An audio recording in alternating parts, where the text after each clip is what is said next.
여러분 안녕하십니까? 반갑습니다. 오늘은 창세기 27장에 있는 말씀 보겠습니다. 창세기 27장 1절 말씀부터 제가 읽어드리겠습니다.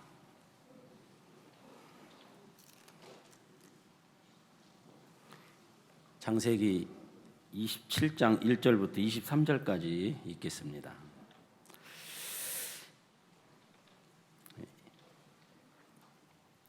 이삭이 나이 많아 눈이 어두워 잘 보지 못하더니 맏아들 에서를 불러 가로되 내 아들아 하매 그가 가로되 내가 여기 있나이다 하니 이삭이 가로되 내가 이제 늙어 어느 날 죽을는지 알지 못하노니 그런즉 내 기구 곧 전통과 활을 가지고 들에 가서 나를 위하여 사냥하여 나의 즐기는 별미를 만들어 내게로 가져다가 먹게 하여 나로 죽기 전에 내 마음껏 내게 축복하게 하라. 이삭이 그 아들 에서에게 말할 때에 리브가가 들었더니 에서가 사냥하여 오려고 들로 나가매 리브가가 그 아들 야곱에게 일러 가로되 내 부친이 내 형 에서에게 말씀하시는 것을 내가 들으니 이르시기를 나를 위하여 사냥하여 가져다가 별미를 만들어 나로 먹게 하여 죽기 전에 여호와 앞에서 내게 축복하게 하라 하셨으니 그런즉 내 아들아 내 말을 쫓아 내가 네게 명하는 대로 염소떼에 가서 거기서 염소의 좋은 새끼를 내게로 가져오면 내가 그것으로 네 부친을 위하여 즐기시는 별미를 만들리니 네가 그것을 가져 네 부친께 드려서 그로 죽으시기 전에 내게 축복하기 위하여 잡수시게 하라. 야곱이 그 모친 리브가에게 이르되 내 형 에서는 털 사람이요 나는 매끈매끈한 사람인즉 아버지께서 나를 만지실진데 내가 아버지께 속이는 자로 베일지라 복은 고사하고 저주를 받을까 하나이다. 어미가 그에게 이르되 내 아들아 너의 저주는 내게로 돌리리니 내 말만 쫓고 가서 가져오라. 그가 가서 취하여 어미에게로 가져왔더니 그 어미가 그 아비의 즐기는 별미를 만들었더라. 리브가가 집안 자기 처소에 있는 맏아들 에서의 좋은 의복을 취하여 작은 아들 야곱에게 입히고 또 염소 새끼의 가죽으로 그 손과 목에 매끈매끈한 곳에 꾸미고 그 만든 별미와 떡을 자기 아들 야곱의 손에 주매 야곱이 아버지에게 나아가서 내 아버지여 하고 부른데 가로되 내가 여기 있노라 내 아들아 네가 누구냐? 야곱이 아버지에게 대답하되 나는 아버지의 맏아들 에서로소이다. 아버지께서 내게 명하신 대로 내가 하였사오니 청컨대 일어나 앉아서 내 사냥한 고기를 잡수시고 아버지의 마음껏 내게 축복하소서. 이삭이 그 아들에게 이르되 내 아들아 네가 어떻게 이같이 속히 잡았느냐? 그가 가로되 아버지의 하나님 여호와께서 나로 순적히 만나게 하셨음이니이다. 이삭이 야곱에게 이르되 내 아들아 가까이 오라. 네가 과연 내 아들 에서인지 아닌지 내가 너를 만지려 하노라. 야곱이 그 아비 이삭에게 가까이 가니 이삭이 만지며 가로되 음성은 야곱의 음성이나 손은 에서의 손이로다 하며 그 손이 형 에서의 손과 같이 털이 있으므로 능히 분별치 못하고 축복하였더라. 23절까지 읽었습니다. 제가 수양회 때마다 여기 강단에 서서 말씀을 이렇게 1시간씩 이렇게 전할 때가 있어요. 또 전하지 않을 때도 있지만은 이제 저는 1987년도에 하여튼 제가 복음을 듣고 구원을 받았는데 저희 아마 여기 이 앞에 지금 저희 어머니도 혹시 앉아 계신 걸로 알고 있는데 그 실버 때 그 한박교에서 리얼 스토리 할 때 그 참 우리 어머니에 대해서 리얼 스토리를 한번 하더라고요. 그래 우리 이제 전국에 이제 사역자님들이 저분이 누구냐 그러더니 한참 리얼 스토리 하다가 중간에 이제 근창이 아버지 하면서 이제 소리를 지르는, 그걸 보고 저게 우리 정근창 목사님 어머니셨구나, 이제 다들 그때 알더라고요. 과거 이야기를 뭐 꼭 끄집어낼 필요는 없지만은 저희 어머니는 저희 아버지가 44세 돌아가셨어요. 그래 어머니가 40에 이제 혼자 돼가지고 과부지요. 지금 나이 40이면은 시집가도 되는데 근데 이제 시집을 안 가고 시골에서 참, 저희 어머니가 20살에 시집 와서 20살에 나를 낳더라고요. 그래 끝자리가 같아요. 저는 59이고 저희 어머니는 79이고 그게 소띠인데 우리 아버지는 닭띠였었어요. 소하고 닭하고 만나면 잘 만난 건지 못 만난 건지는 내가 살아보니까 제가 닭띠고 내 아내가 소띠거든요. 살아보니까 잘 만난 것 같더라고요. 잘 만나고 안 만나고가 참 뭐 이렇게 외형적인 모양이 좋은 게 아니라 참 구원을 받아서 참 좋은 것 같습니다. 저는 우리 가족 중에서 제일 마지막으로 제가 이제 구원을 받았는데 1983년도에 대전에 한밭교회가 이제 세워지면서 그 해에 이제 제 네 번째 이제 여동생이 이제 구원을 받았어요. 우리 가족 자랑 그 뭐 마누라 자랑하고 자식 자랑하는 건 7푼이고 8푼이라 하는데 하여튼 저도 이제 자랑 좀 한번 하겠습니다. 그래 이제 넷째 동생이 이제 여동생인데 그 여동생이 지금은 이제 강릉에 있는 조성화 목사님 아내가 되어 있습니다. 와갖고 집에 와서 오빠 구원받으라고 하더라고요. 사실 우리 집안은 유교 집안이기 때문에 조상 대대로 그 유교에 뿌리 박힌 집안이에요. 그래 우리 어머니가 가끔 제가 어렸을 때 지금 기억에 그 시골에 가면 장독에 그 장독 거기다가 이제 이렇게 집을 깨끗하게 이제 탈곡하고 난 집단을 벼 꽁지를 쫙 잘라내고 잡두로 꽁지를 자르고 이제 이렇게 해서 열십자로 쫙 이렇게 거기다 한 가운데에다가 정한수를 떠놓고 비나이다 비나이다 뭐 누구한테 비는지는 모르겠지만 뭐 조상님께 비는 건지 산신령님께 비는 건지 누구한테 비는지는 모르지만 그러면서 막 절을 하는 걸 제가 봤어요. 그래서 내가 한 번은 누구한테 그렇게 비냐니까 야 이놈의 자식들아 다 너들 잘 되라고 비는 거요 그러더라고요. 한 번은 우리 어머니가 저를 데리고 그 대전에 가까운 그 동학사 오늘 우리 아침 새벽에 한재희 목사님이 그 동학사 이야기 하던데 거기가 저희들 놀이터였거든요. 가까우니까 이제 자주 그 계룡산에 놀러도 가고 이제 그랬는데 데리고 가갖고 나한테 거기다 팔았다 하더라고. 그 절에다 왜 나를 팔아요? 팔기는. 그래서 나 팔지 말라고 막 붙잡고 울은 이제 운 기억이 나는 거 언뜻 나는 것 같은데 그게 이제 판 게 뭐냐면 그 절에다가 내 이름을 이제 입적을 시켰다 하던가 뭐 그런 거 있어요. 있죠? 그래가지고 이제 막 그래서 이제 모르겠어요. 지금도 거기 가면은 제 이름이 있을라는가는 모르.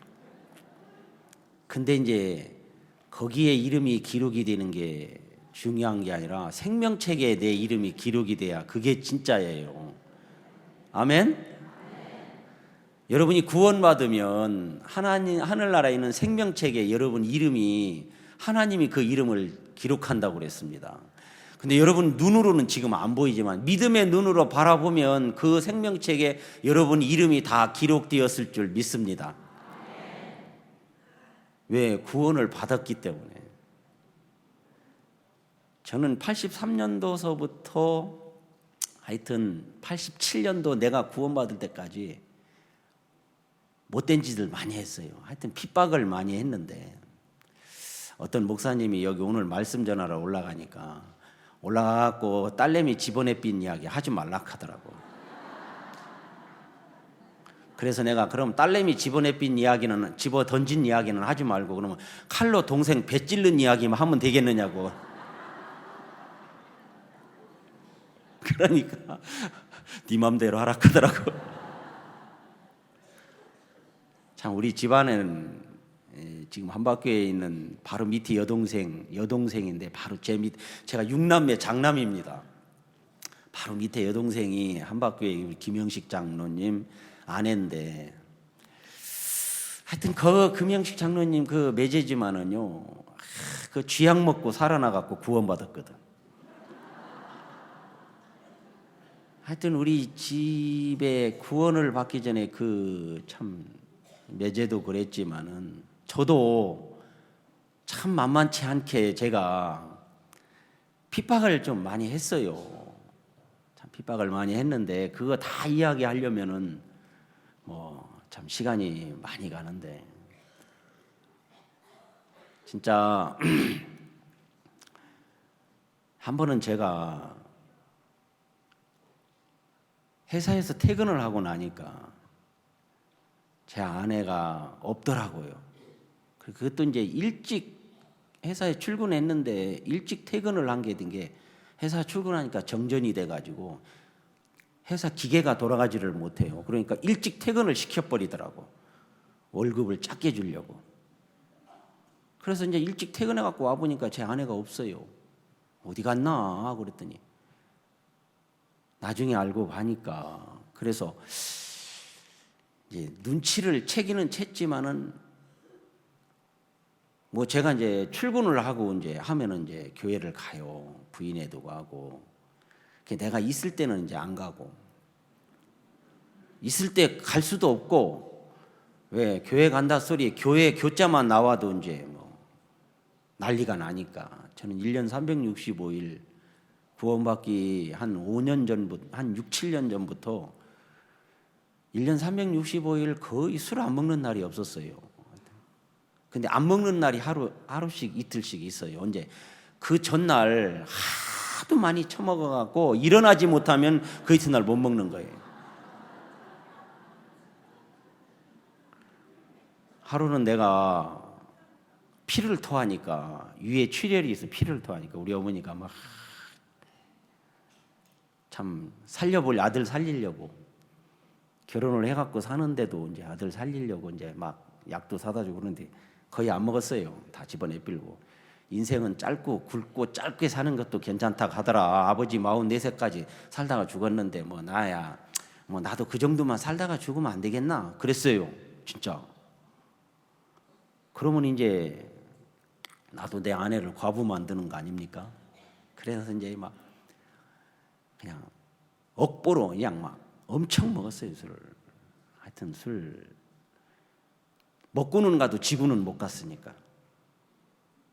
그 정도로 술을 먹고 이제 하여튼 술만 먹고 오면 난리치고 그랬는데, 제 아내가 없더라고요, 하루는. 그래서 이제 나중에 혹시 하고 서로 전화를 해봤어요, 교회로. 그랬더니 없다 하더라고. 믿었지요. 근데 기다려도 안 오는 거예요. 점심때가 넘어도 안 오고 저녁때가 됐는데도 안 오는 거라.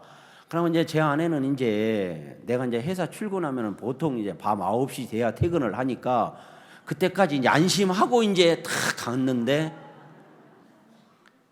전화를 저녁 때쯤 돼 또 전화를 했더니 어떤 아가씨가 받는 것 같더라고, 목소리가. 그래, 혹시 거기 우리 미나 엄마 그 교회 안 갔느냐고 그랬더니, 글쎄요, 아까 여기 왔다 갔다 하는 것 같더니 어머 하면서 전화를 딱 끊더라고. 이제 말을 하면 안 되는데, 그래 이제 저한테 이제 들켰지요. 그래서 그대로 가가지고 이제 하여튼 머리끄댕이 잡고 택시 타고 집에 와서 그날 지근지근 밟았어요. 그러니까 뭐 그 이튿날부터 못 일어나더라고. 며칠을 못 일어나더라고요. 그러니까 이제 시어머니가 이제 쉽게 말하면 똥을 좀 받아내게 이제 그런 식으로 이제 한 5일, 3, 4일인가 정도 됐어요. 그런데 하루는 출근을 하는데 뒤통수다 대고, 내가 일어나서 움직일 수만 있으면 죽어버리겠다고 하더라고요. 이거 죽는다고 하니까 겁이 덜컥 나는 거라. 그래서 그날도 이제 출근을 하고 갔다 와 보니까 없어요. 아내가 없어졌어. 그래 이제 야, 이거 무슨 일 저지른 거 아닌가 하고 막 옆에 막 우리 당숙 어른이 사시고 막 그 옆에 이제 아시는 분들이 많이 있어요. 물어보니까 다 모른대요.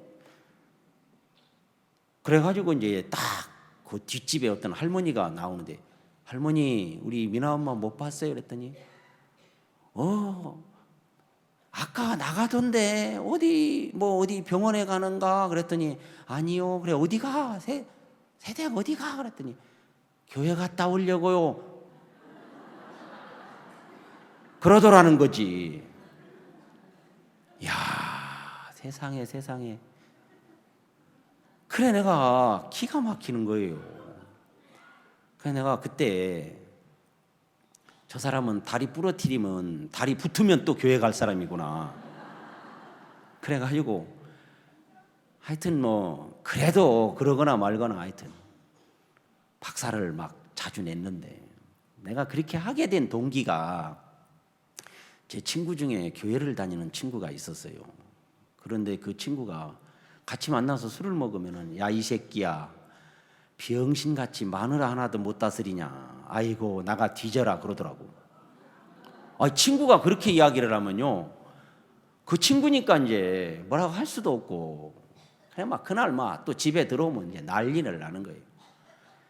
한 번은 이제 집에 들어왔는데 막 그때 이제 지금 이제 장로님이시지만은 한바퀴 김영식 장로님, 매제가 텐트를 만들고 있었어요. 텐트를 만들고 이제 이렇게 집에 이제 마지막 여름 수양회 전에 이제 텐트를 가방에다가 정리를 하는 거예요. 조립을 딱 해가지고 이제 딱 한 가방씩 주기만 하면 이제 가서 텐트 딱 칠 수 있도록 재료를 딱, 그때 송호 솔밭 이제 수양회 할 때고, 그 이제 그 뒤에 88년도가 9년도부터는 이제 그쪽 자라목 솔밭에서 이제 수양회를 했거든요. 그러니까 제가 87년도에 수양회를 참석을 그때 하게 된 거거든요. 근데 그때 수양회 때 복음을 들었지만 구원을 못 받았어요. 구원을 못 받고 87년도 11월 2일부터 있는 대구 동아쇼핑센터 그 연회장에서 갖는 대전도 집회 때 두 번째 날 열왕기하 5장 말씀을 듣다가 구원이 이루어졌어요. 말씀 그 열왕기하 5장 이야기를 잠깐만 해볼게요. 그 아람 나라 군대 장관 나하만은 크고 존귀한 사람이었어요. 군대 장관 나하만은 그래서 이제 막 그런데 그 사람이 문둥병 걸렸잖아요. 근데 그 문둥병은 죄를 가르쳐 준다고 하더라고요. 그때 이제 박옥수 목사님이 말씀 전할 때인데, 두 번째 날 그때도 진짜 그 가게 된 동기가 하여튼 그 전날 얼마나 술을 먹었는지 아침에 일어날 수가 없는데, 제가 어머니한테 돈 10만 원만 주면 간다 그랬어요. 그랬더니 그 앞집에 정육점에서 얼른 5만 원을 빌려다가 주더라고. 그래서 내가 5만 원을 그냥 쓰레기 버리듯이 확 집어내 빌어버리니까 얼른 또 가서 또 5만 원 더 해서 10만 원을 주더라고. 그래 그걸 가지고 이제 동아쇼핑센터 갔어요. 그 한박교에 이제 가니까 봉구차가 기다리고 있더라고요. 봉구차 맨 뒤에 들어넣어서 자고 가서 술이 안 깨가지고 막. 그래 그때 대구교회 가가지고 술 채갖고 갔는데 하여튼 그 이튿날 되니까 깨더라고 술이. 그래가지고 그 이튿날 이제 말씀을 이렇게 듣는데, 여름 수양회 때 들었던 복음이 있기 때문에, 그런데 구원은 안 이루어졌거든요. 근데 그날 저녁에 말씀을 듣는데 나하만의 문둥병이 죄를 가르쳐 주는데 그 죄가 말씀대로 깨끗하게 됐다는 거예요. 말씀대로. 여러분의 죄는 말씀이 깨끗하게 해준 것입니다. 그 말씀이 곧 하나님이십니다는데 그게 믿어져 버렸어요. 그날 말씀을 들으면서 그 말씀이 진짜 나만이 문둥병이 깨끗해져 죄 구원을 받은 것처럼 나도 그날 구원을 받게 된 거예요. 뭐 그 내막을 자세하게 설명할 시간이 없습니다만은, 그래서 이제 제가 이제 그 텐트를 이제 이렇게 조립을 하고 막 그런데 한박교회 형제자매들이 막 많이 왔어요. 작년 형제님들도 오고, 그때 오늘 새벽에 말씀 전하는 한재희 목사도 왔었어요. 그때. 근데 막 저는 대문을 손으로 열어본 적이 없어요. 발로 차면 열려요. 우리 대문은 발로 그냥 팍 차면은 야가 쾅쾅쾅쾅 하다가 막 나중에는 이제 열려. 그러면 쓱 들어가. 보니까 막 사람들이 많이 와. 이 예수쟁이들이 왜 우리 집 와서 이것들이 지랄들이여 설치하면서 막 소리를 지르니까 제 5번째 동생이 와갖고 나를 딱 잡더니 형 왜 그래?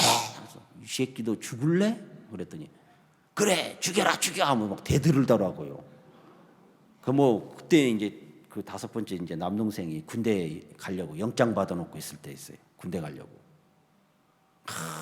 그래서 내가 이 새끼 네가 오늘 죽어봐라. 그래서 이제 부엌에 가서 부엌칼을 가지고 그냥 나와서 그냥 푹 찔러버려서 팍 찔르는데 그 부엌칼 나를 손으로 잡아버렸어요.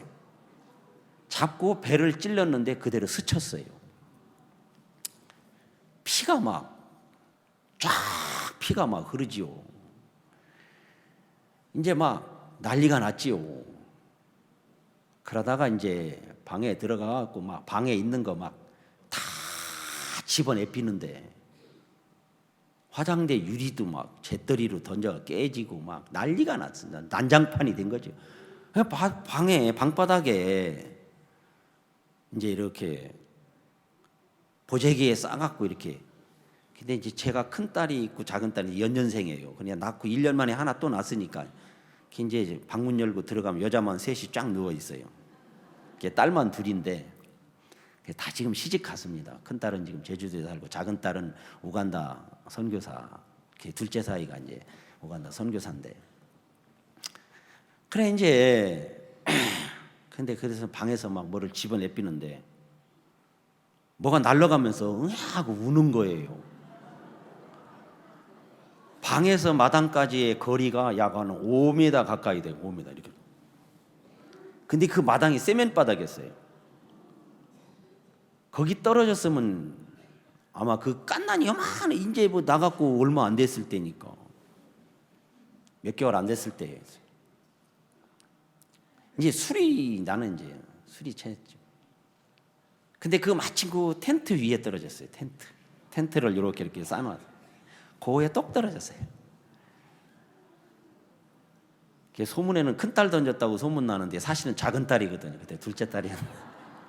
그래가지고 그 순간 제가 정신이 잠깐 들어왔다가 딱 끊쳐버려요. 테이프가 끊어져 버렸어요. 그리고 아침에 일어나 보니까 집 안이 오만 난장판이 돼 있더라고요. 그래갖고 내가 어제 무슨 짓을 했는지 도저히 기억이 안 나는 거예요. 도저히 기억이 안 나는 거예요. 그러다가 저희 어머니한테 물어보니까 너 이 미친놈아 어제 네가 무슨 짓 했는지 아냐? 그래서 기억이 안 난다 하니까 야 이 미친놈아 술을 처먹으면 입으로 처먹지 왜 하면서 막 그러더라고요. 전혀 기억이 안 나는 거예요. 근데 이제 이야기를 해줬기 때문에 내가 아는 거지. 가족들이 이야기를 안 해주면 저는 뭐 전혀 기억이 안 나지요. 그게 이제 그렇게 하다가 그렇게 핍박도 하고 그것뿐만 아니라 참 하여튼 뭐 이야기하려면 한도 끝도 없는데 근데 그 동생이 군대를 갔어요. 군대 가면서 형 만약에 형수 지금처럼 저렇게 때리고 막 그러면은 자기가 탈영해서 나 쏴 죽인다 하더라고.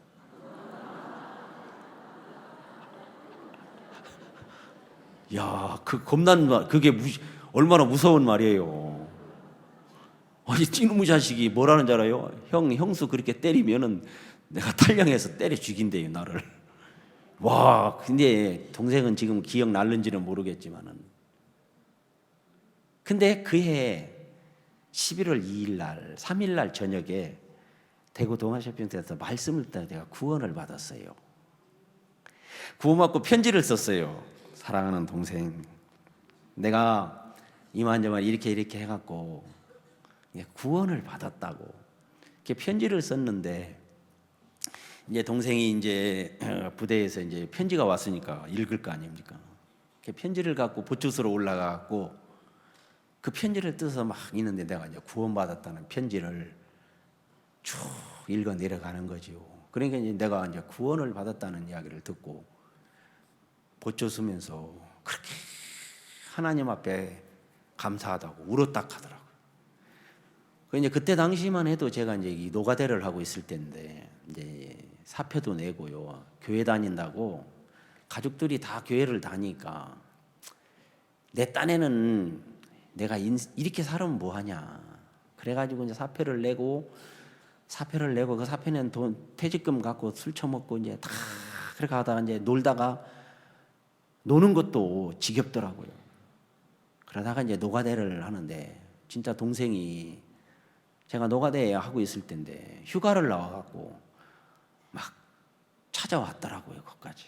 그러면서 막 같이 이제 이렇게 밥도 먹고 참 기뻐하고 그랬는데 지금 생각하면 지나간 뭐 과거 흘러간 이야기겠지만은 참 이렇게 구원을 받고 저는 이 교회 안에 저는 배운 것도 없고 진짜 그래요. 배우지도 못했고 아는 것도 없고 그냥 먹고 노는 것밖에 모르는 놈이라. 구원받고 나니까 그렇게 좋더라고요. 교회 가서 말씀을 들으니까 또 말씀이 그렇게 또 마음에 달게 느껴지고 그래서 저는 뭐 전도자가 되겠다, 이 사역자가 돼야겠다 그 생각 한 번도 해본 적 없어요. 진짜 한 번도 해본 적 없어요. 근데 이제 교회 안에 신앙생활을 하다 보니까 그래 이제 구원받고 신앙생활을 하다가 하면서 해본 거 많아요.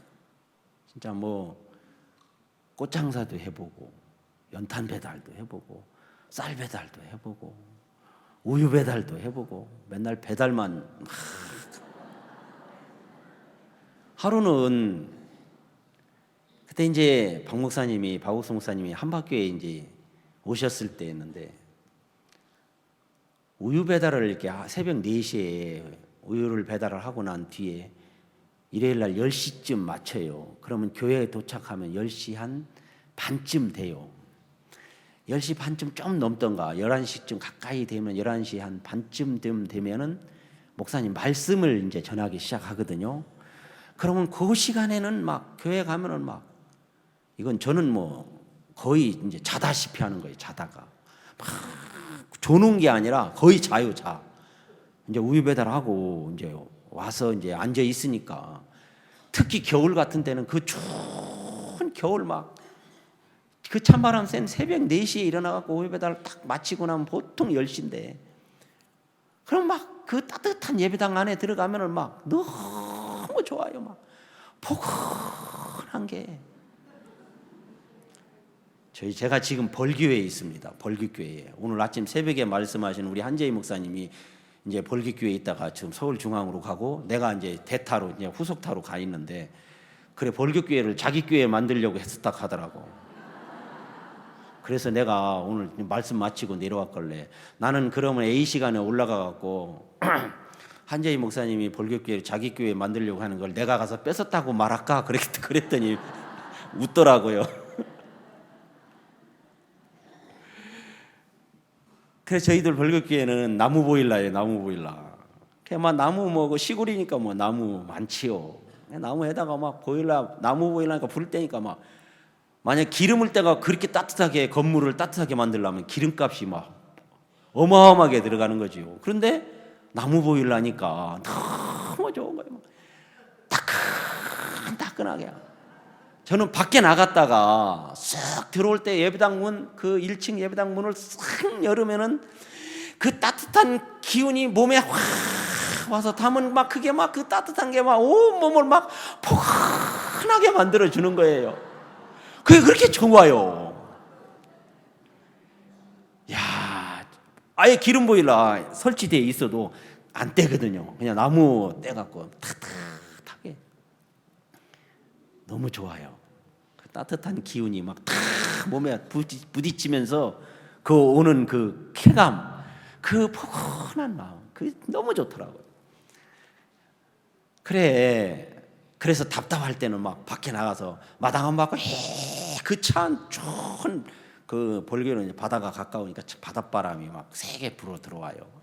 그러면 일부러 막 밖에 한번 정신 차리기 위해서 한번 맑은 공기 딱 마시고 예배당 문 쓱 열고 들어오면 막 그 따뜻한 기운이 탁 들어오면은 그게 그렇게 좋더라고요. 그래 이제 저는 이제 이 벌교에 이렇게 있으면서 참 하나님이 저에게 참 형제 자매들이 참 좋고 교회가 좋고 그래서 어떻게 하다가 내가 이 일로 빠졌는지 몰라요. 어디 이야기하다가 일로 빠졌는지 내가 지금 그걸 찾으려고 하는데 못 찾겠어요 지금. 나의 실버는 아직 실버들라면 아직 멀었는데 그래 참 구원을 받고 저는 제가 이제 이 교회 안에 있으면서 많은 일을 하는데 우유 배달을 이렇게 하다가 하루는 말씀을 목사님이 전하시면서 갑자기 내 이름을 부르는 거예요. 정근창 형제가 언제까지 육신의 전만 배달하고 있을지 내가 두고 봐야 되겠다고 하는 거라. 잠이 다 깨는 거예요. 잠이 정신 차리고 아니 무슨 내가 육신의 젖을 배달하고 있다고 하냐.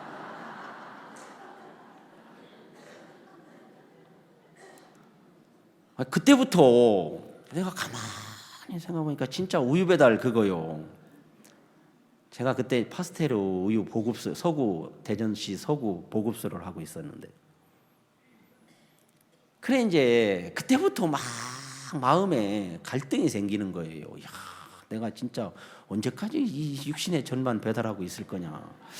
그 복음을 좀 배달하면 그것도 괜찮겠다. 직업을 그렇게 바꾸는 것도 괜찮겠다. 그 생각을 나는 아무 생각 없이 그냥 우유 배달하면서 그냥 먹고 살 생각만 하고 있었는데 그래서 사실 우유 배달하다가 수금을 할 때 보면 막 성경책이 보여요. 그러면 아이고 사모님 교회 다니십니까? 그러면 예. 그러면 그러면서 이제 이야기를 하고 막 복음도 전하고 이제 그러다가 이제 우유 끊기고 또 복음 전하다 우유 끊기고 하여튼 그날 복음 전하기만 하면 우유가 그 이튿날 끊겨요. 그런데요 여러분 이걸 제가 진짜 저는 그걸 경험을 해요. 한 집이 우유를 끊잖아요. 그럼 그 이튿날 우유 우리 집에 우유 그만 넣으십시오. 그러는 거. 그러면 조금 있으면 또 전화가 와요. 한 집 끊기면 두 집이 늘어나요. 이게 하나님의 역사구나. 이게 예수님이 나를 그렇게 도와내. 나중에는 내가 우유 배달을 이렇게 이제 딴 사람한테 넘길 때 막 진짜 너무 양이 많아가지고 막 끊어주기도 하고 막 나중에는 결국은 저거 이제 우유 배달 그만두고 이제 성교학교를 들어가게 됐는데 진짜 그냥 좋은 마음으로만 제가 복음을 전하는 일을 해야 되겠다 하고 이제 좋은 마음으로 성교학교 갔는데 성교학교 들어가려고 이제 목사님한테 원서를 달라고 갔더니 목사님이 저한테 그러냐 정형제 성교학교 들어오려고 예. 사실은 성교학교 갈 생각도 안 했어요, 진짜. 생각도 안 했는데 근데 이제 교회 안에 있다가 보니까 야, 이 직업을 바꾸는 것도 괜찮겠다. 복음 배달하는 직업으로 이거 바꾸면 괜찮겠다. 그 생각이 있어서 그냥 그게 복음을 전하며 사는 것이 좋게 보여서 그냥 성교학교 그거 가는 것도 가볼까 그랬는데 그래갖고 그 당시에 이제 우리 김성원 목사님이 한박교회에 부로 있었어요. 그래 그때 이제 김성원 목사님한테 목사님 저 성교학교 가면 안 되겠습니까? 그랬더니 김성원 목사님이 정인재님이 성교학교 간다고요? 이제 놀라는 어떤 그 기색을 딱 하는 거라. 그래서 내가 나는 가면 안 되는 갑이구나. 그럼 내 스스로도 내가 배운 것도 없고 진짜 아는 것도 없고 무식한 사람인데 뭐 농촌에서 진짜 태어나가지고 진짜 저는 뭐 지금도 뭐 진짜 무식한 사람이거든요. 아는 것도 없고 그런데도 자꾸 끌리는 거예요. 자꾸 이렇게 끌려. 그래서 내가 이야기를 했어요.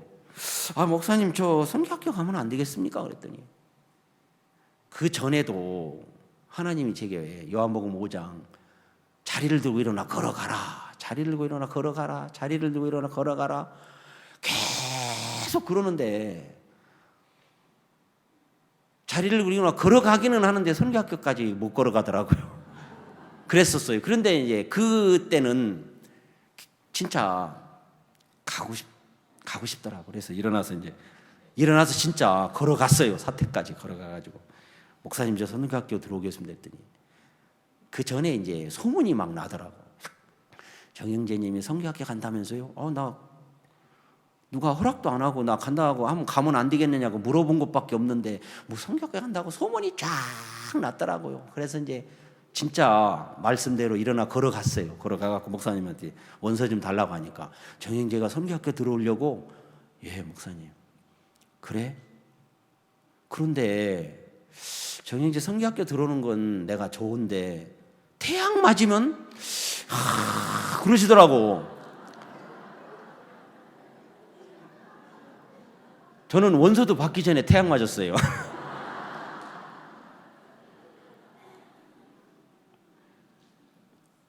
그래 내가 그때는 무슨 정신인가 몰라도, 목사님, 저 태양 맞아도 오겠습니다 그랬더니, 그래? 태양 맞아도 오겠습니다 그랬더니, 그래 그랬더니 책상을 열더니 원서를 하나 끄집어내 주더라고요. 주면서, 그래 정영재, 이제 결정했는가? 또 이건 무슨 소리요? 언제는 뭐 오자마자 태양 맞으면 누구보다도 내가 마음이 아플 건데, 그러시더니 또 원서를 주면서 이제 결정했나 그러더라고요. 그래갖고 이제 선교학교를 들어갔는데 아직도 졸업을 못했어요. 왜? 목사님이 한 번은 그런 이야기를 하시더라고요. 어떤 목사님이, 나는 선교학교를 졸업해서 첫 파송지로 파송을 가가지고, 누가 선교학교를 졸업해? 나도 아직 졸업 못했는데. 선교학교는 졸업이 없구나. 그래서 저도 아직 졸업을 못했어요. 근데 한 번은 서울 지역에 제가 이제 의정부에서 사역을 할 때인데, 목사님이 전부 다 사표 쓰라 하더라고. 그래서 한 번 사표도 쓴 적도 있고, 하여튼 저는 많이 혼났어요. 혼나기도 하고 쫓겨나기도 하고, 혼나기도 하고 쫓겨나기도 하고, 진짜 막. 그런 일들이 많이 반복이 됐는데, 교회 안에 있으면서 하나님이 제가 하나 가르쳐 준 것은, 진짜 내 믿음으로는 살 수 없는 곳이 이곳이더라고요. 내 믿음으로는 절대 못 살아요. 교회의 믿음과 종의 믿음으로 사는 거지 내 믿음으로는 못 살겠더라고요. 한 번은 목사님한테 저도 대든 적이 있어요. 이번에 저녁마다 강사 우리 김재영 목사님이 한번 목사님한테 대들었다는 이야기를 첫날인가 두 번째 날 하더라고요. 그래서 내가, 나는 그렇게 그런 목사님들은 안 대드는 줄 알았더니, 나 같은 놈이나 대들지 딴 사람은 안 대드는 줄 알았더니 대들었다 하더라고. 그래서 내가 물어봤어요. 김 목사님도 대들었어요? 그랬더니 사람은 다 똑같아요 그러더라고. 그래서 저도 한 번은 목사님한테 진짜 한 번 대드는데, 목사님 그러시더라고요. 그 과정은 시간이 없어서 뺄게요. 너 왜 나한테 대들어? 그러더라고요. 그래서 안 대들었습니다. 그랬어요. 대들고 있잖아. 안 대드는 겁니다. 지금 대들고 있잖아. 이거 대드는 거 아닙니다. 그럼 대드는 거 아니면 뭐예요? 따지는 거예요? 그럼 뭐예요? 예? 따지는 거예요? 여러분들도 따질 때 있지요? 따지는 게 아니라 대드는 거. 그래가지고 이제 막 하는데 4번이나 너 왜 나한테 대들어? 목사님, 대드는 거 아닙니다. 지금 대들고 있잖아. 대드는 거 아닙니다. 대들었잖아. 안 대들었습니다. 대들고 있잖아. 대드는 거 아닙니다. 근데 그때 이제 갑자기 불이 딱 들어오는데, 내가 지금 뭐 하고 있지? 여러분, 내가 나를 안다는 건 다 거짓말입니다. 내가 나는 절대 몰라요. 남이 나를 봤을 때 그게 진짜예요. 나는 내가 다 나를 아는 줄 알았어요. 양식껏 산다고 하는 사람들 다 거짓말이야. 진짜예요. 그 거짓말이에요. 그래, 진짜 저도 그랬어요. 그러다가 내가 지금 뭐 하고 있지? 보니까 내가 대들고 있더라고. 그래서 목사님한테, 목사님 대들었습니다. 죄송합니다. 그러니까 그때 쳐다보시더라고. 저도 한번 그런 적이 있어요. 그러면서 이제 목사님하고 이렇게 이제 교제를 하면서 진짜 하나님이 내 생각을 버리게 해주는 일을 하셨고, 또 내가 나를 믿고 살았는데, 나는 내가 나를 믿고 살았다고 사는데 내가 나를 믿고 산다 생각을 안 했어요. 나 말씀 믿고 사는데 왜 내가 나를 믿어? 말씀을 믿고 산다는 그 생각 속에 빠져 있었지, 사실은 그게 내가 나를 믿는데 말씀 안 믿었어요. 한 번은 목사님 자기에게서 벗어나야 된다 하는데 아무리 벗어나려고 해도 안 벗어나집니다. 어떻게 벗어나야 됩니까? 목사님은 벗어났다고 하는데 나도 목사님처럼 벗어나고 싶은데 안 벗어나집니다. 어떻게 해야 벗어나집니까? 하고 안 벗어나집니다. 어떻게 해야 벗어납니까? 하고 막 질문을 했어요. 그랬더니 너 정근창 너 벗어났어? 예? 목사님은 나한테 벗어났다고 하고 나는 벗어나려고 하고 목사님은 벗어났다고 하고 이해가 안 되는 거예요. 이해가 되면 뭐 묻지도 않겠지요. 그래 막 있는데 목사님이 그러시더라고요. 네가 벗어나려고 하니까 못 벗어나지. 네가 너한테 어떻게 벗어나? 나도 나한테서 못 벗어나. 벗어나게 구원도 내가 구원받을 수 있어요. 구원자가 구원을 해줘야 구원받는 거지. 그렇지요? 예, 구원은 구원자가 반드시 있어야 되는 거라. 근데 여러분 여기 앉아있는 사람은 다 구원을 받았잖아요. 그럼 구원자에 의해서 구원을 받은 거잖아요. 그래 나도 내가 나한테서 벗어나려고 하니까 죽어도 뭐 안 벗어나지더라고요. 그러면 답답하고 미치고 팔딱 뛰겠더라고요. 솔직히 표현을 내가 이렇게 하는데, 그래갖고 목사님한테 물었더니 목사님이 자네는 벗어났어. 목사님. 그래서 이제 이야기를 했어요. 목사님이 그때 말씀을 딱 피더니 예레미야 17장 9절 말씀을 딱 피시더라고요. 만물보다 거짓되고 심히 부패한 건 마음이라. 그렇지요? 자네 이 말씀 믿어 안 믿어? 예, 믿습니다. 언제 믿었어? 구원받을 때 믿었습니다. 믿은 거요? 알은 거요? 그러는데 내 양심에 믿었다고 대답을 못 하겠더라.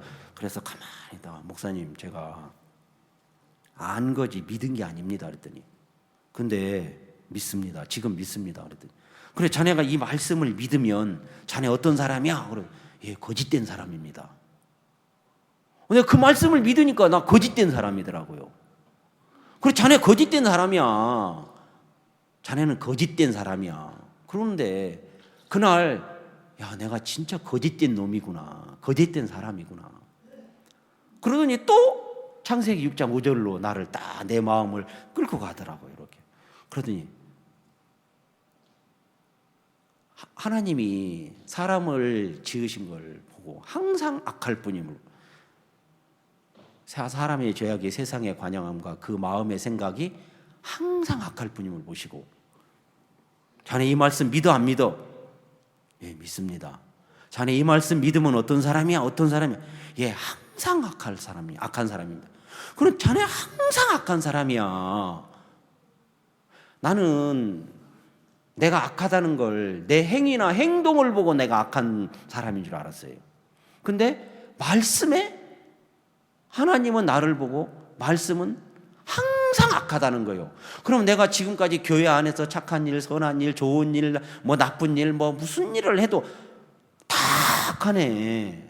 내가 그날 진짜 나는 항상 악한 놈이구나. 악한 사람이구나. 그 목사님이 그런 너를 하나님은 어떻게 해놨어? 자, 히브리서 10장 14절 딱 피더니 저가 한 제물로 거룩하게 된 날 영원히 온전케 하셨느니라. 자, 이런 너를 하나님은 너를 어떻게 해서 영원히 온전케 하셨습니다 하고 딱 그 말씀을, 야, 나 진짜 거짓된 사람이고 나 항상 악한 사람인데 이런 나를 하나님이 나를 영원히 온전케 하셨구나. 그러면서 그날 그 말씀이 그대로 믿어진 거예요. 믿어지면서 나는 내가 나한테서 벗어나려고 그렇게 발버둥을 쳐봤는데 안 되더라고요. 그날 하나님이 나를, 그 말씀이 나를 나한테서 벗어나게 주시더라고요. 그리고 이제 또 한 가지 질문을 했어요. 목사님, 한 가지만 더 질문을 하겠습니다. 뭔데? 목사님이 내 생각을 버리라고 하는데 나는 내 생각 아무리 버리려고 해도 안 버려집디다. 목사님은 생각을 버렸다고 하셨는데 나는 아무리 버리려고 해도 안 버려지는데 어떻게 해야 버려집니까? 내가 그랬어요. 나는 내 생각을 아무리 버리려고 해도 버렸다고 하고 돌아서면 또 생각이 그대로 있고 버렸다고 하고 돌아서면 또 생각이 그대로 있고 어떻게 해야 벗어납니까? 그랬더니 미치고 팔다가 답답해 미치겠습니다. 그랬더니 이 사람아, 이 정영재, 예, 왜 자네가 자네 생각 버릴 수 있어? 예, 안 버려집니다. 아무리 버리려도 안 버려져요. 어떻게 해야 버리는지 잘 모르겠습니다. 그랬더니 자네가 자네 생각을 어떻게 버릴 수 있어? 그거 안 버려지는 거야. 왜 버리려고 그래? 자, 내 얘기 잘 들어. 근데 갑자기 여기서 볼펜을 딱 빼더니 이게 권총이야, 권총. 자, 머리다 대고 빵 쏘면 자네 어떻게 돼? 죽지요. 생각은 그때 없어지는 거야. 그러는 거라.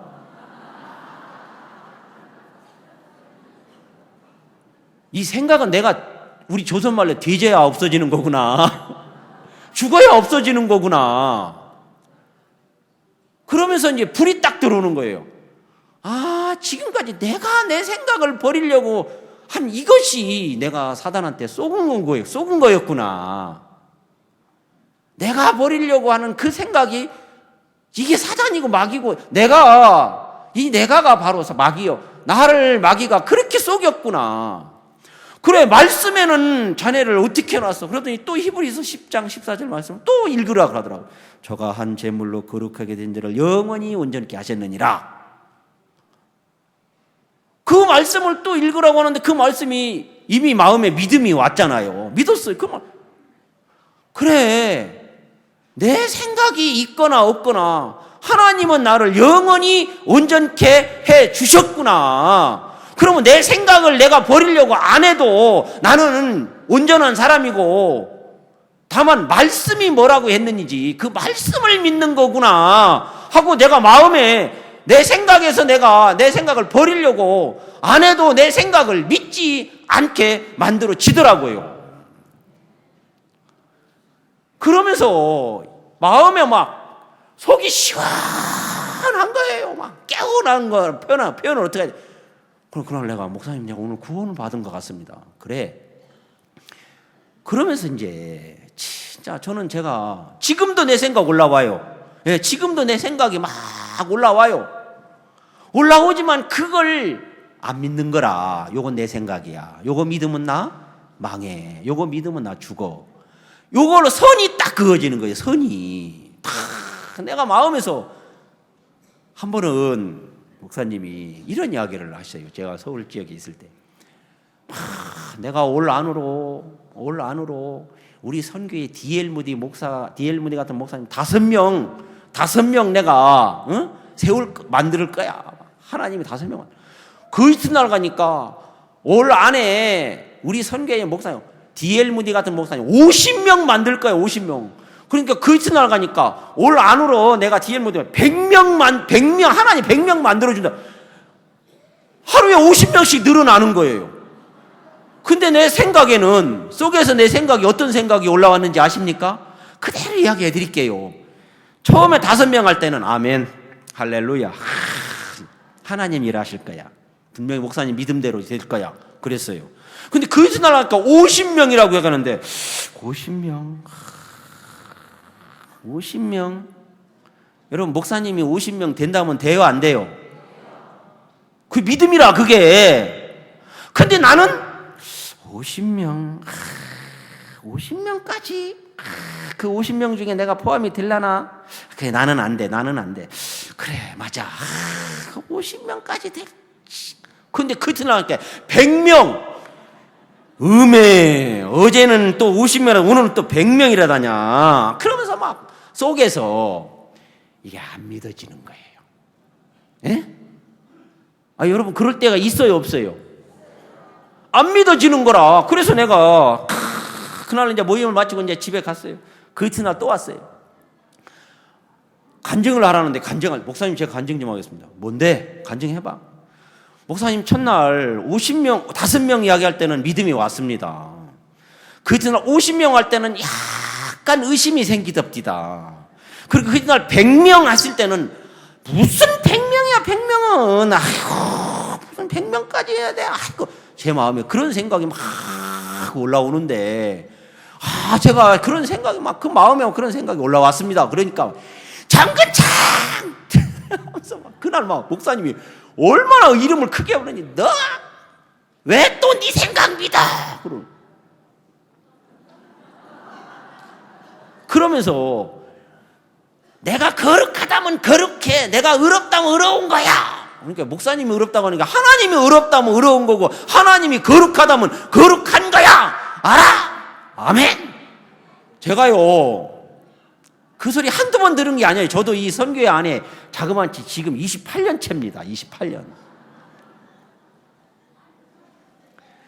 그래 그날 내 마음에서 막 하나님이 그 종을 통해서 그 말씀이 막 내 마음에 확실하게 선을 딱 그어줘 버리더라고요. 너무 그날 막 통쾌했어요. 내 마음이 진짜 통쾌해 버렸어요.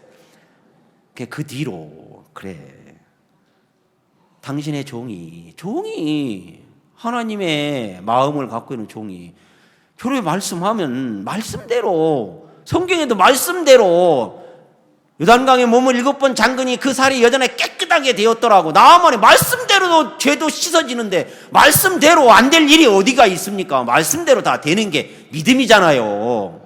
아멘? 예, 저는 그랬어요. 오늘 창세기 27장 읽었는데 시간이 막 다 가버렸네 벌써. 여기 야곱이 다 아는 내용이에요. 일부러 제가 창세기 27장을 사실은 딴 성경 읽으려고 창세기 27장 읽었습니다. 창세기 27장을 보니까 야곱이 이삭이 나이가 많이 눈이 어두워 앞을 보지 못하는데 이삭이 남편이고 리브가가 아내예요. 부부란 말이에요. 이 부부 사이에서 에서라는 큰아들과 야곱이라는 작은아들이 났어요. 근데 어느 날 아버지가 에서를 불러서 큰아들 에서에게 복을 주려고 하는 거라. 하나님으로부터 이삭이 하나님으로부터 받은 복이 있습니다. 하나님이 주신 복이 있어요. 그 복을 누구한테? 에서에게 물려주고 싶은 거라. 상속을 하고 싶은 거예요. 그런데 그 이야기를 리브가가 아내가 들었어요. 아내가 듣고 가만히 보니까 에서는 용기 있고 힘 있고 튼튼하고 진짜 전통과 활을 가지고 들에나 사냥해서 자기가 충분히 자기 자신이 먹고 살 수 있는 능력을 갖고 있는 거라. 근데 이 야곱은 힘도 없고 연약하고 부족하고 그러니까 어머니 리브가가 에서보다도 야곱이 좀 복을 받으면 좋겠다. 앞날을 위해서. 그러니 야곱을 불렀어요. 야 야곱아 이리 와봐라. 너 아버지가 네 형한테 이렇게 이야기를 하더라.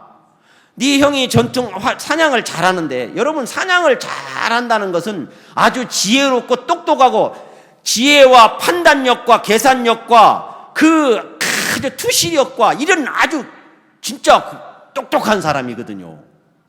예를 들어 활을 갖고 짐승을 한 마리 잡으려고 칩시다. 그러면 짐승이 뛰어가는 속도하고 내가 활을 쏘는 속도하고 정확하게 맞아야 화살에 꽂힙니다. 그러면 그 속도와 거리와 그걸 측정을 해갖고 활을 쏘야만 정확하게 명중을 시킬 수 있잖아요. 그러면 그런 계산과 판단력과 지혜와 이게 얼마나 갖추어져야 사냥을 잘하는지 아십니까? 저도 시골서 잘하면서 토끼도 잡아보고요, 짐승 웬만한 짐 다 키워보고 웬만한 농사도 다 해보고 다 해봤어요. 진짜 그래요. 그래서 아는데, 여러분, 그런데 이제 그 똑똑한 에서는 그냥 더도 저절 지 스스로도 얼마든지 살 수 있을 건데 야곱은 그게 안 되는 거라. 그래서 야곱에게 불렀어요. 어머니 리브가가 야곱을 불러가지고 네 형한테 이렇게 했는데 너는 네가 복을 받으면 좋겠다. 그래서 이제 어머니 리브가가 야곱에게 너는 내 말만 쫓고 가서 염소떼에 가서 염소 새끼를 끌고 와라. 그러면 내가 그걸 별미를 만들어 줄 테니까 네가 그걸 들고 나가서 아버지 앞에 복을 받으라. 그러니까 야곱이 어머니, 내가 어머니가 하라는 대로 다 해가지고 아버지 앞에 나가면 아버지가 나를 만지실 텐데 복은 고사하고 저주 받을 겁니다. 그러는 거라. 저주를 받을 거라는 거지. 근데 어머니가 그 말을 거절해요. 왜냐면 그 말 받아주면 야곱은 저주 받으니까 어머니가 그걸 거절해 버려요. 그래, 네가 주장하고 내세우는 그것 때문에 만약에 저주가 온다면 내가 그 저주 받을게. 여러분, 우리가 진짜 하나님 앞에 내세우고 주장하는 건 뭐예요? 맨날 연약한가 부족한가 모자란가 죄가 있습니다. 다 그런 것밖에 그걸 주장하고 내세우잖아. 그런데 어머니가 그걸 안 받는 거예요. 여기서 이삭은 하나님의 그림자고 리브가는 예수님의 그림자인데, 그러니까 이제 그 야곱이 주장하고 내세우는 것 때문에 네가 만약에 저주를 받는다면 그 저주 내게로 돌릴 테니까 너는 내 말만 쫓고 가서 염소새끼 끌고 와라. 지금 그러는 거예요. 야곱이 그 말을 듣고 네가 주장하고 내세우는 그 옳음, 그러니까 야곱이 양심적인 거 주장하고 자기 생각 주장하고 자기 옳은 거 주장하잖아요. 근데 리브가는 그걸 거절하는 거예요. 그거 받아주면 야곱이 저주받으니까. 왜 그거 받아갖고 야곱이 저주받으면 안 되잖아요. 그러니까 거절을 해요. 우리가 하나님 앞에 나갈 때 어떤 모습으로 나가야 되느냐.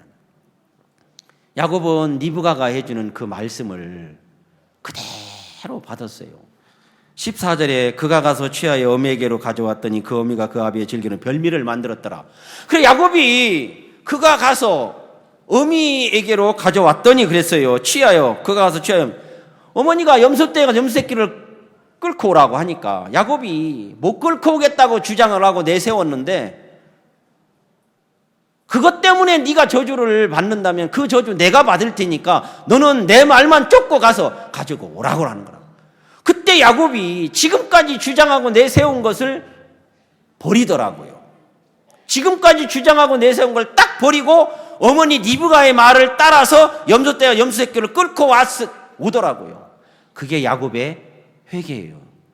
우리가 하나님 앞에 정말 나갈 때 말씀이 뭐라고 했는지, 어머니 리브가가 야곱에게 하는 것은 말씀이잖아요.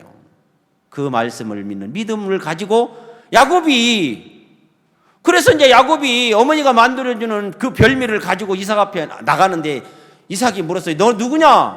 그러니까 에서가 야곱이 뭐라고 하냐면 아버지 앞에 아버지, 나는 아버지의 맏아들 에서입니다. 실제는 야곱이지만 야곱은 마음에 믿음으로 자기는 에서입니다고 이야기를 하더라고요. 사실 표면적으로 보면 거짓말하는 것 같지만은 믿음, 에서는 장자거든요.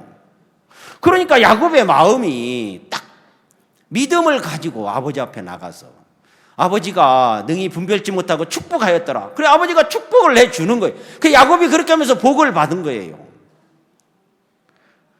여러분, 야곱만 그런 게 아니라 오늘 이 자리에 앉아있는 여기 앉아있는 여러분 모두가 하나님이 뭐라고 말씀을 했는지 그 말씀을 믿음으로 여러분이 나갈 때 그 말씀이 하나님이 여러분의 삶을 복되게 하고 여러분이 어떤 어려움이 있고 문제가 있어도 하나님이 그 문제를 풀어주시고 해결해 주시면서 여러분을 복되게 이끄실 줄 믿습니다.